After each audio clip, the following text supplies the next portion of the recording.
Assalamualaikum warahmatullahi wabarakatuh. Perkenalkan, nama saya Muhammad Misbahul Munir SPD. Saya mengajar mata pelajaran fikih di MI Miftahul Ulum, Desa Ragang, Kecamatan Waru, Kabupaten Pamekasan, sekaligus sebagai mahasiswa PPG dalam jabatan batch 1 tahun 2025, program studi profesi pendidikan profesi guru di LPTK Universitas Islam Negeri Alauddin Makassar dengan mata pelajaran fikih dengan nomor induk mahasiswa 2100124147. Pada hari ini, hari Senin tanggal 12 Mei tahun 2025, saya akan melaksanakan praktek mengajar uji kinerja dengan nomor daftar ujian 20252199451 pada materi tanda-tanda usia balik, materi kelas 4 dengan model pembelajaran problem based learning. Semoga video ini bermanfaat dan selamat menyaksikan. Wassalamualaikum warahmatullahi wabarakatuh.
Assalamualaikum warahmatullahi wabarakatuh.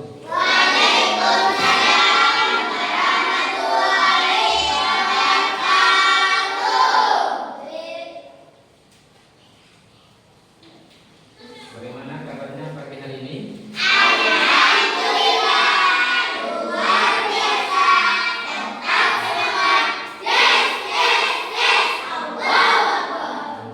Semangat kayaknya ya. Kita hari ini apakah masuk semua kalian? Kayaknya masuk semua ini kan ini penuh kursinya ya. Semoga kita selalu sehat. Amin. Baiklah, pada kesempatan kali ini kita akan belajar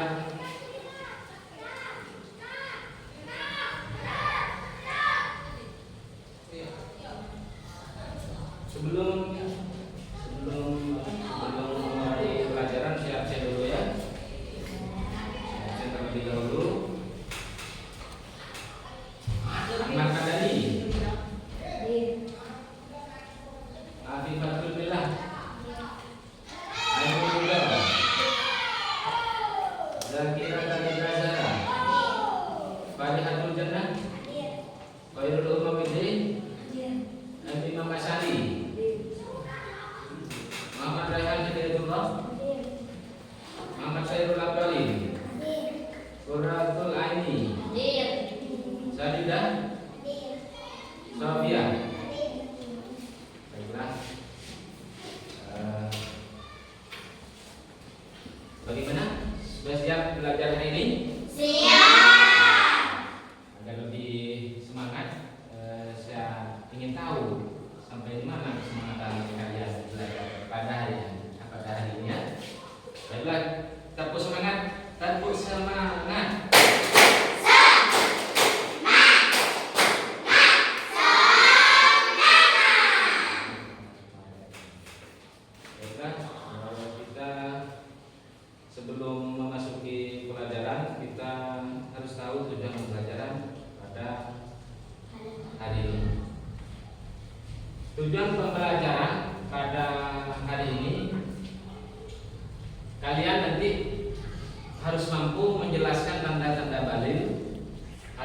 kedewasaan dengan apa sih tanda-tanda balik itu? Ada yang tahu? Silakan. Menstruasi, bagus. Tepuk tangan. Barangkali ada yang apa sih menstruasi itu? Ada yang tahu? Menstruasi? Keluarnya darah dari rahim perempuan dalam keadaan sehat. Betul sekali, tepuk tangan. Barangkali ada yang tahu lagi tanda-tanda balik. Yang lain? Ada yang tahu? Apa? Tua. Betul apa betul? Betul. Bagus, tepuk tangan. Nah, kita sekarang akan melihat gambar ini. Perhatikan gambar berikut dan jelaskan. Ini adalah gambar, silakan diperhatikan. Ini ada yang bisa menjelaskan tentang gambar di depan ini? Silakan. Bos, pertumbuhan manusia dari bayi hingga dewasa atau hingga tua. Bagus, tepuk tangan.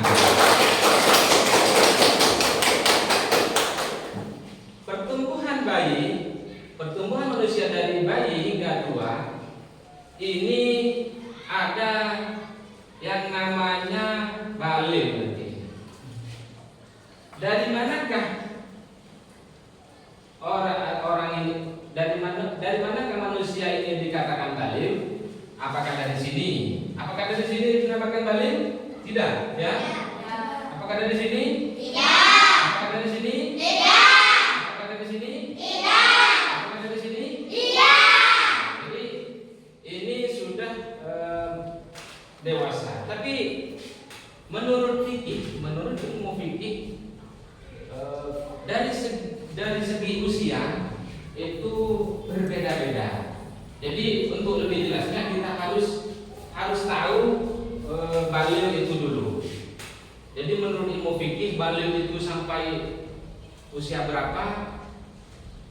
Ini menurut fikih berbeda-beda. Jadi sebelumnya kita harus tahu balil itu apa.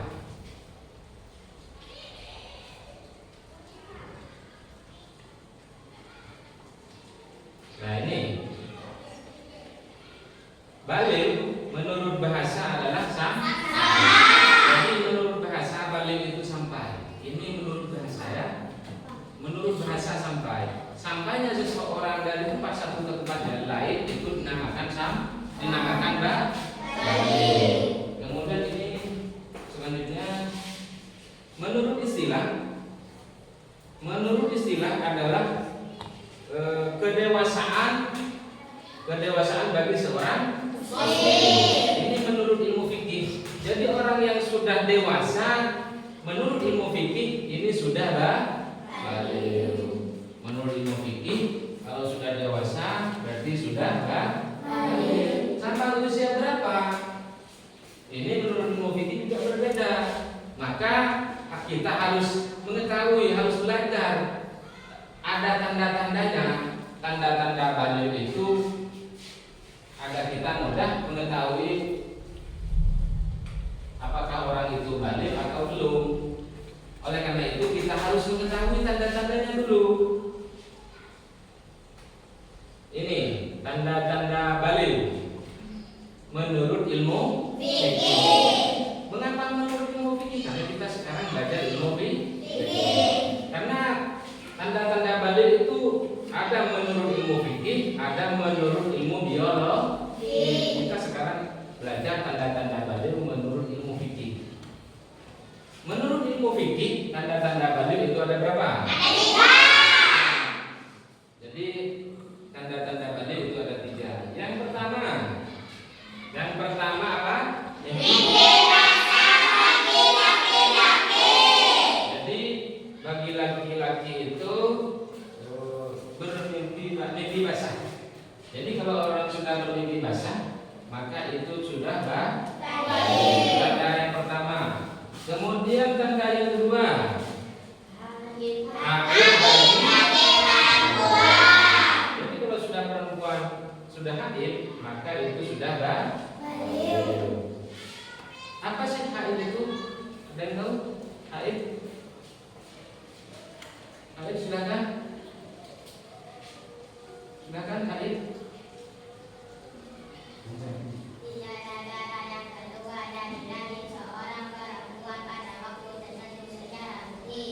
Gus, ini adalah tanda balik itu haid. Haid ini adalah keluarnya darah dari rahimnya orang perempuan dalam keadaan sehat dengan dalam waktu tertentu.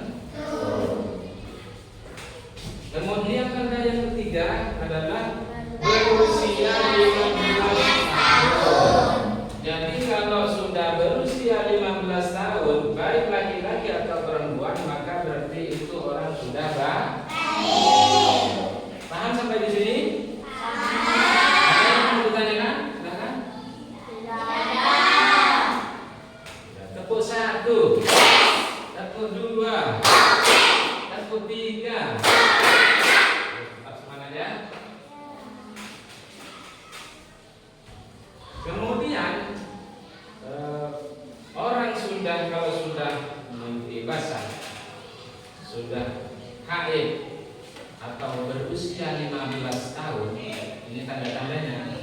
Maka orang yang mengalami itu, maka berarti orang itu sudah hadas misalnya bermimpi basah, mimpi basah ketika tidur lalu bermimpi dengan seseorang kemudian basah, artinya keluar sesuatu dari alat kelaminnya, keluar sesuatu atau keluar mani, itu namanya mimpi basah. Itu biasanya kalau laki-laki, tapi juga ada perempuan, tapi lebih banyak laki-laki. Orang yang sudah mengalami seperti itu, maka itu dinamakan hadas besar. Atau orang yang haid itu juga dinamakan hadas besar. Maka jika sedang hadas besar, orang tersebut harus meninggalkan beberapa pekerjaan yang sebelumnya diperbolehkan. Hal-hal yang tidak diperbolehkan ketika berhadas besar. Orang haid termasuk hadas besar. Bermimpi, maka bermimpi basah, mimpi basah itu termasuk hadas besar. Maka tidak diperbolehkan yang pertama sholat. Maka tidak boleh sholat orang yang sudah haid itu. Sampai kapan tidak boleh sholat? Sampai darahnya berhenti. Sampai kapan? Darahnya berhenti keluar. Kemudian yang tidak boleh puasa. Jadi orang yang sedang haid maka tidak diperbolehkan puasa.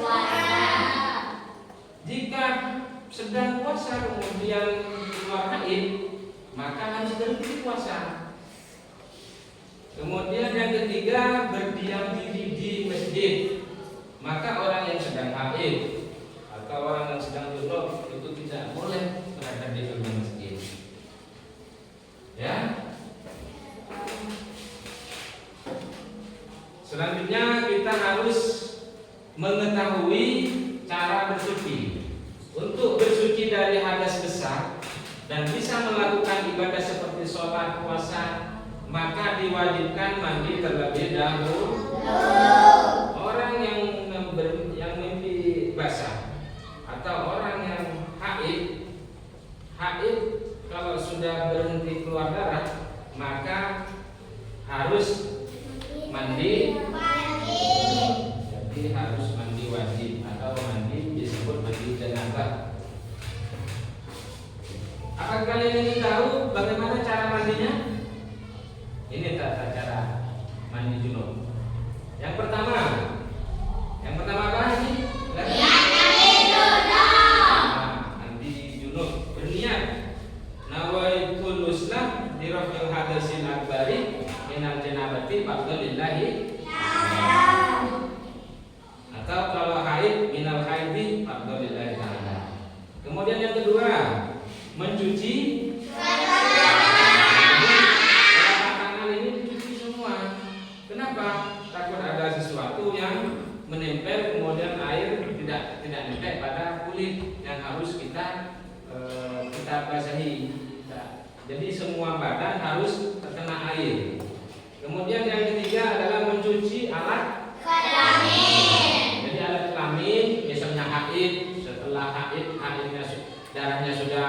berhenti keluar, maka harus dicuci dengan bersih, ya. Kemudian yang keempat, berwudu. Berwudu dahulu sebelum mandi itu. Artinya berwudu seperti mau sholat biasa wudunya. Mulai dari niat, basuh muka, tangan, dan seterusnya. Kemudian menyela-nyela rambut, lebih-lebih rambut yang panjang seperti rambut wanita harus terkena semua, harus disela-sela agar terkena air semua. Karena kalau tidak terkena air semua, maka tidak sah mandinya ini. Jadi harus paham tata cara mandi junub ini. Kemudian yang keenam, apa ini? Jadi dituangkan air ke seluruh tubuh, jangan sampai ada yang tertinggal. Kemudian membasuh kaki. Jadi kaki semua kaki semuanya harus bersih. Paham? Ada yang mungkin perlu ditanyakan? Coba sebelum dilanjut, apa saja tanda-tanda balik? Ada berapakah tanda-tanda balik? Ada 3. Yang pertama, tanda-tanda balik yang pertama, nanti basah. Kemudian yang kedua,